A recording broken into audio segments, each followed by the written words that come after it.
Alright, let's dive into something that's been bubbling under the surface lately, and it's a doozy.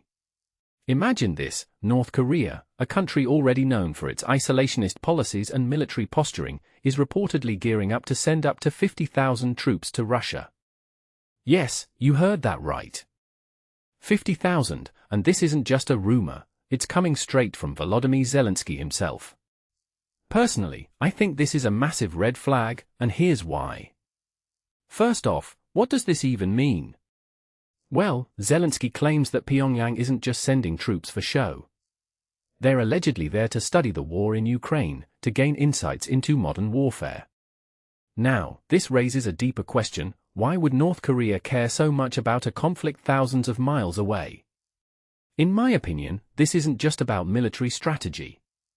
It's about geopolitical alignment. North Korea sees an opportunity here to strengthen ties with Russia, to learn from its tactics, and maybe even to test the waters for its own ambitions in Asia. What many people don't realize is that this could be a game changer for the region. If North Korea starts flexing its muscles in Asia, countries like South Korea and Japan are going to be on high alert. But let's take a step back and think about it.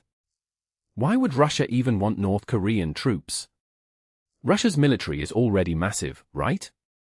Well, here's the thing: Russia's been stretched thin in Ukraine. They've lost a lot of manpower, and morale is reportedly low.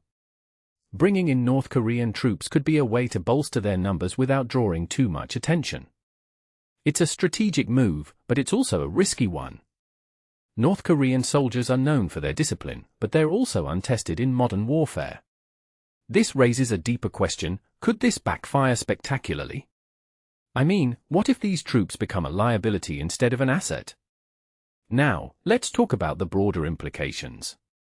If North Korea is getting involved in this conflict, it's not just about Ukraine anymore.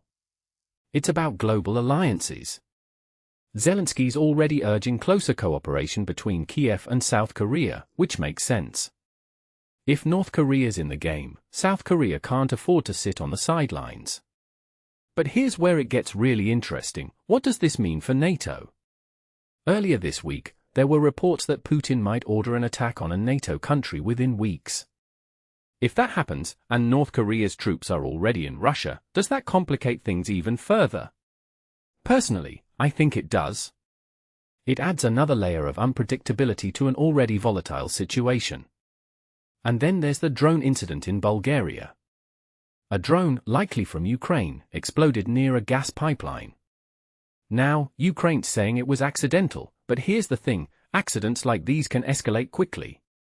Bulgaria and Romania are both NATO members, and if something like this happens again, it could trigger a response.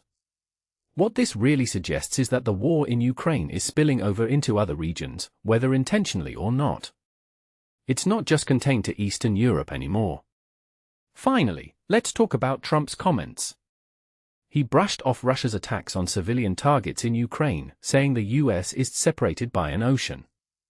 Now, I get it, the US isn't directly involved. But here's the thing: that kind of detachment can be dangerous. If global powers start normalizing this kind of behavior, where does it end? In my opinion, this is a slippery slope. We can't just ignore atrocities because they're happening over there.